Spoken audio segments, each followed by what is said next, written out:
My doctoral thesis topic is the effect of stress on the body, and my research has predominantly focused on a specific type of stress known as toxic stress. As a toxicologist, I was interested in discovering what led to situations where individuals needed to seek our toxicology department due to choosing to end someone's life. It is important to understand that psychological and physical tension can occur daily, and the volume of decisions we make, our pace of life, and constant exposure to tension often lead to stress. This is a problem in childhood and adulthood, and our children who are currently studying in school are exposed to a significant amount of daily stress. It is important to remember that psychological and physical tension can have significant negative effects on our health and can lead to a range of medical problems. We have discussed this at other conferences, that almost no one is completely healthy, and even though our body is a self-regulating system, often under the influence of stress factors, our body begins to move away from the physiological state that should withstand any factors that could cause various changes in the body, which are potentiated by these stressors, as we call them. Therefore, we need to understand what stress is. It is a state of the body characterized by emotional and physical stress, and changes in biochemical processes caused by adverse factors. These adverse factors can be anything in the environment, even the same foods that can cause a stress response in our body, and there are many types of stress. Therefore, I focused on studying toxic stress, and this concept was introduced before me by Professor Lesnikoff. There are different types of stress, but the concept of stress involves a situation that causes our body to adapt to the factor that is causing some negative changes in our psychophysical stress. Studies on stress have been conducted for a long time, and we understand that the term stress refers either to eustress, as classified by modern specialists, i.e., useful stress, since during eustress, the functional reserve of the body increases, allowing adaptation to specific stressors. Thus, if you are in a new job, do not know your colleagues, and have specific requirements for a month or more, you may experience low-intensity stress, but your body fully adapts, and there are no negative health consequences. In the case of extreme influence on the psyche, physical condition, and emotional stress, a second concept of stress arises: distress. In the case of distress, the stress factor with practically extreme intensity leads to the state going out of the normal adaptation system, and the state begins to adversely affect the entire body of a person, practically leading to the deterioration of many vital internal organs. The first researcher to study stress was Fillet. He conducted an experiment on mice and described stress as a process that occurs in 3 successive stages. The first reaction or the first stage is the anxiety reaction, where both animals and humans, for 48 hours or 2 days from the beginning of the stress factors, mobilize practically all the systems of the body, fighting against the stressor and preventing the damage to internal organs. Of course, at this point, we are in the stage of anxiety. The process includes changing the hormonal background, intense activity of the central nervous system, which is responsible for implementing and imitating stressors in our body. If the body copes with low-intensity stressors, then the reaction passes into the resistance stage, the body gets used to it, and the person comes out of this stress state without any consequences. Everything adapts, everything is restored in the body, and the stress response becomes smaller. But if the anxiety stage continues due to powerful stressor factors, it can quickly pass to the resistance stage and then to the exhaustion stage, which can lead to the death of the organism. Therefore, it is important to understand that when we say we are stressed at work or have a headache or any other symptom, we understand that there are certain manifestations, psychosomatic symptoms, that show us that we are either in the anxiety stage, or moving into the resistance stage, or moving into the exhaustion stage, which usually leads to cellular changes in internal organs because all the structures of the body are affected by hormonal changes. Therefore, the first symptoms of our reaction to any stress, be it psychological, physical, or chemical stress, are headaches and digestive dysfunction. Some people may develop nausea and vomiting. Irregular heartbeats, difficulty breathing, nausea, vomiting, and muscle spasms may occur as a result of stress. If amplified stress affects the body during the resistance stage, increased fatigue may occur. This is known as chronic fatigue, which occurs due to constant stress. Although there are no major changes in the body, it begins to adapt, but eventually we realize that we are so tired of working so much or dealing with annoying leadership that symptoms of chronic fatigue appear. During acute stress, Pain can occur in various parts of the body, which are vague and have a volatile character. The entire body begins to react. In many individuals, stress can cause allergic reactions, such as sudden skin rashes or asthma attacks. Many people have remarked that they are frightened of something, which is also a form of stress. For example, when a dog jumps out of the corner of the street and runs towards you, your head immediately starts to sweat and you begin to tremble. Naturally, stress can cause increased sweating, and for many, hyperhidrosis is practically a prolonged symptom of stress destruction, that is, prolonged stress on the body, initially manifested by increased sweating, which worsens when multiple organs and systems malfunction, and they go to a therapist in search of the cause of damage to different organs. Ultimately, nothing can be determined, and people can go to neurologists or psychiatrists. That is, transitional departments exist, and you may see that it is almost impossible to reach there. You understand that there are many people around us who seek help from therapists and psychologists because they cannot cope with prolonged stress on our environment. Of course, while talking to psychotherapists, they say they cannot understand anything except for balancing the negative response of stress with their medication. People can reach a point where, again due to prolonged stress, they may become patients in psychiatric clinics. You understand that the maximum, prolonged effect of any stressor on the body leads, at the level of biochemical reactions, to damage to the cellular composition. And, of course, you understand that in this case, all these can lead to the development of diseases. Psychovegetative symptoms in response to stress factors may also be present, as well as increased muscle tone, such as involuntarily clenched hands and jaws. You will observe a negative reaction. Sometimes you want to slap someone, you clench your fists to hold yourself back, but inside you are boiling and you don't know how to react to that person. Many people get angry, start fights, and so on, including frequent respiratory illnesses. Basically, there can be adverse reactions to the stress that a person feels for a long period of time. Fainting can be present in these cases. It is related to vascular spasms. In many people with chronic conditions, their condition worsens during stress, which occurred previously, that is, they have healed from everything, but suddenly became ill again due to stress. Let's say the stomach got sick again or different organs got sick again, that is, their condition deteriorates, so they move from the remission stage to the acute phase. And you have probably heard that all diseases are from nerves, only some diseases are pleasant. In practice, many people experiencing stress also notice a severe increase or decrease in body weight. That is, we understand that for some people, the reaction to stress is to overeat, to eat a lot of food, which in principle gives them a positive effect. It seems to them that they are eating and not affecting the body, in others, on the contrary, they cannot eat at all. And this already happens at the level of biochemical reactions, because there is a decrease in glucose production and a conversion of fat deposits into glucose. That is, many people start to lose weight. That is, we understand that the symptomatology is different. The causes of stress are also very diverse, as I told you. That is, these are problems in the family, monotonous work, which eventually leads to a state of chronic stress. This is worrying about any case, and sometimes even unfounded worries that require intervention from psychotherapists. These are unfavorable environmental conditions. I was telling you that I studied toxic stress. We understand that most of the population lives in cities. Especially city residents experience more stress and its effects on the body, and people who live outside the cities, communicating almost with nature, going for walks, digging in the earth, doing completely different work, which led to the formation of stress. They reduce the impact of stressors and are less prone to changing systems and organs.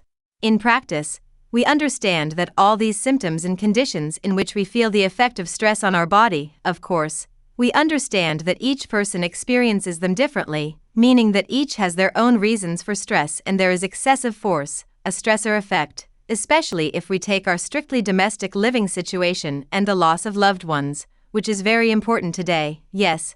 Because there are wars, losses are inevitable, and I already have several people in my circle who have lost their son and husband in the conflict and suffer from stress.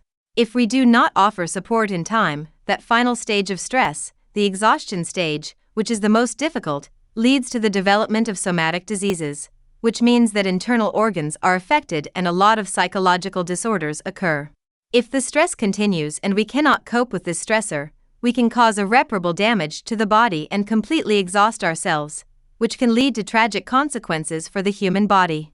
Working with stress, we studied, before researching the influence of toxic substances on the body, the changes that occur in the body at the level of neuromotor regulation.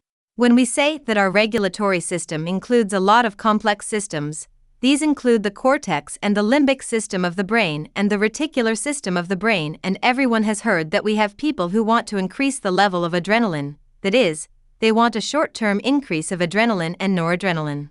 This, of course, is related to the regulation of the central nervous system, because the brain functions, and our adrenaline and noradrenaline are produced by the adrenal glands. Of course, acute stress leads to a rapid increase in the concentration of noradrenaline. But now, according to modern concepts, there is an increase in corticotropin, which is a powerful neuropeptide that activates the hypothalamus-pituitary-adrenal system, and this component triggers all regenerative reactions in the first stage. That is, practically, this is the moment of stimulation. The production of other stress and anti-stress hormones occurs at this moment. There are very many, I will not mention them all. That is, we understand that the stressor alteration occurs due to hormones, the release of numerous hormones that can lead to the deterioration and appearance of the so-called triple lipid, which indicates the deterioration of the biomembranes of each cell in the human body. Vital organs are particularly vulnerable to the negative effects of stress, which activate mechanisms intended to prevent the destruction of cell membranes. If the systems designed to combat stress are insufficient, lipid oxidation occurs, causing indicators of cell membrane deterioration to significantly increase in the blood, a manifestation of stress. In the first and second, moderate stages of stress, the body transitions to a new metabolic level. After 2 days, there is a greater need for energy, and lipid metabolism intensifies. During this resistance period, fatty acids become the main source of energy. If the resistance phase leads to the removal of stress effects, hormones approach normalcy and insulin levels decrease, allowing the body to stabilize and adapt. This is known as complete adaptation syndrome, wherein cells recover and regenerate. However, if the stress persists beyond the 5th day, dysfunction appears in cell membranes in organs such as the liver, kidneys, lungs, and spleen deteriorate. This damage to vital organs can be seen in my research, where almost 30% of the liver's sections were damaged after more than 10 days of stress, leading to a state of necrosis. The depletion caused by stress can be severe, and the body's antioxidant system, made up of multiple factors, is unable to combat the excessive stress. Compensation mechanisms, which can eliminate the toxic manifestations of lipid oxidation products, decline, resulting in a lack of body cleansing. This stress can be exhausting and may lead to a state where it feels like the body is breaking down, without any way to alleviate the symptoms. The role of ACTIVIDAN is to protect the body on a cellular level by stabilizing cell membranes, preventing lipid oxidation, binding radical oxidation resulting from lipid oxidation in the body, and other stress factors. If the cell is too damaged to recover, meaning the membranes are significantly affected, then ACTIVIDAN will initiate the apoptosis system. On the one hand, the effect stimulates the capacity of stem cells for rapid regeneration, increases the number of stem cells to compensate for the loss of cells because the extended process will lead to the loss of organ functionality.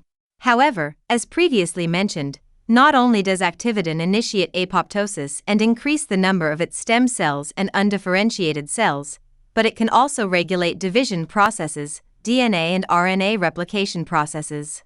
By penetrating the cell, ACTIVIDAN monitors the correctness of assembly of molecules and substances that need to be produced by that cell.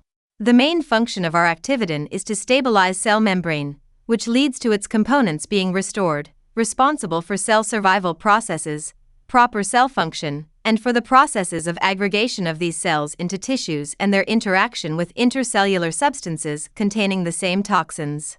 It can be observed that our anti-stress and nutritional component, ACTIVIDAN, has the ability to prevent all types of stress on our body, whether they are environmental factors, radiation, or chemical and toxic substances that enter our body. Its main aim is to stabilize the cellular composition, stabilize the regenerative capacity processes of the human body, and trigger the self-regulation processes unique to our human body.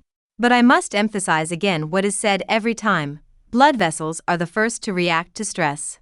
Within the first 2 days or 48 hours of any type of stress, be it mechanical, chemical, toxic, emotional, and others, there is a change in the properties of the blood composition caused by the expansion of the capillary network of organs that carry a heavy load, such as the liver and kidneys, which are actually vital organs. Capillaries expand due to sectional congestion, microthrombi are formed, and, ultimately, if the thrombus ruptures, it can lead to the common side effects after any type of strong stress on the body. What is the function of ACTIVIDAN? Firstly, it boosts the body's capacity to cope with various stressors, primarily by reinforcing the bloodstream. It alleviates vascular spasms, reinstates normal plasma constituents, and prevents the clustering of red blood cells and platelets, which may lead to the formation of blood clots.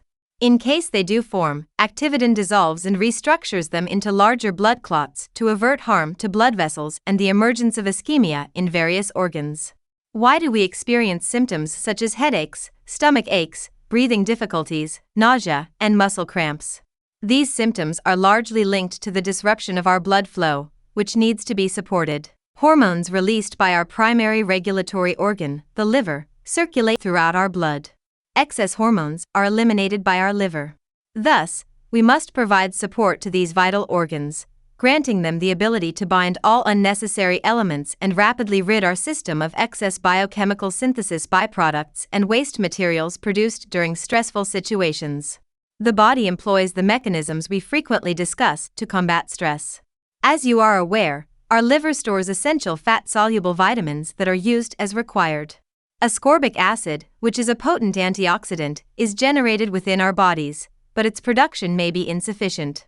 This may, as we have mentioned earlier, cause a decrease in the body's response to stressors capable of affecting our system. Consequently, we often supplement our intake of vitamins, as suggested by several doctors, to better support our immune function. This typically involves consuming fat-soluble vitamins and ascorbic acid, which may improve our immune response and help us counteract different types of stress. We understand that our body's levels of fat-soluble vitamins, DPO, glycogen in the liver, and ascorbic acid affect the production of adrenal hormones. Without adequate levels of ascorbic acid, the adrenal cells cannot perform their function properly, resulting in an imbalance of hormones. However, dietary supplements are often poorly absorbed, rendering them ineffective in preventing stress-induced imbalances. Our product, ACTIVIDAN, improves nutrient absorption, essential for fighting stress effects and maintaining proper bodily functions. ACTIVIDAN also supports the immune system by promoting correct lymphocyte differentiation, preventing the development of autoimmune diseases triggered by stress. It aids in preventing the aggravation of diseases that may result from both psychogenic and environmental factors by boosting the humoral and cellular immune system, protecting cells from cellular membrane damage and lipid peroxidation products. Stress has also been identified as a significant factor in the development of tumor processes, emphasizing the importance of maintaining a healthy, balanced body to prevent the onset of such diseases. ACTIVIDAN can aid in this by calming individuals and, in turn, preventing stress-related disease progression. As the prevention of any disease is easier than its treatment, ACTIVIDAN should be used naturally by anyone to stimulate the self-repair and self-regulation processes of the human body, no matter their health status. In addition, our ACTIVIDAN reinforces the regenerative mechanisms within cells, thereby opposing both energy imbalances and excessive breakdown of cell membrane lipid structures. Even in cases where cells have only suffered minimal damage, ACTIVIDAN can stimulate recovery, allowing cells to return to a functional state. Thanks to ACTIVIDAN's support, cell restoration may occur instead of just apoptosis, as the product helps cells fight for their viability and restoration. Using ACTIVIDAN leads to increased sociability, fewer reactive responses to life situations, improved overall health, and higher quality sleep. ACTIVIDAN enables the body to rehabilitate its inherent functions, making it easier for individuals to adapt to stressors and counteract them. ACTIVIDAN also effectively monitors the body's self-regulation system and elicits all compensatory mechanisms from the central nervous system to the skin to contend with stress. That's why, at the conclusion of every conference, we emphasize the importance of clean water, fresh air, well-balanced nutrition, and ACTIVIDAN being on every table. We understand that any disease, whether acute or chronic, has psychological and emotional stressors that can turn conditions into a vicious cycle. Therefore, consume ACTIVIDAN to remain healthy, support your body's self-regulation and adequate self-restoration levels. Live and enjoyable, fulfilling life with ACTIVIDAN, meeting all of your essential energy needs and promote good health.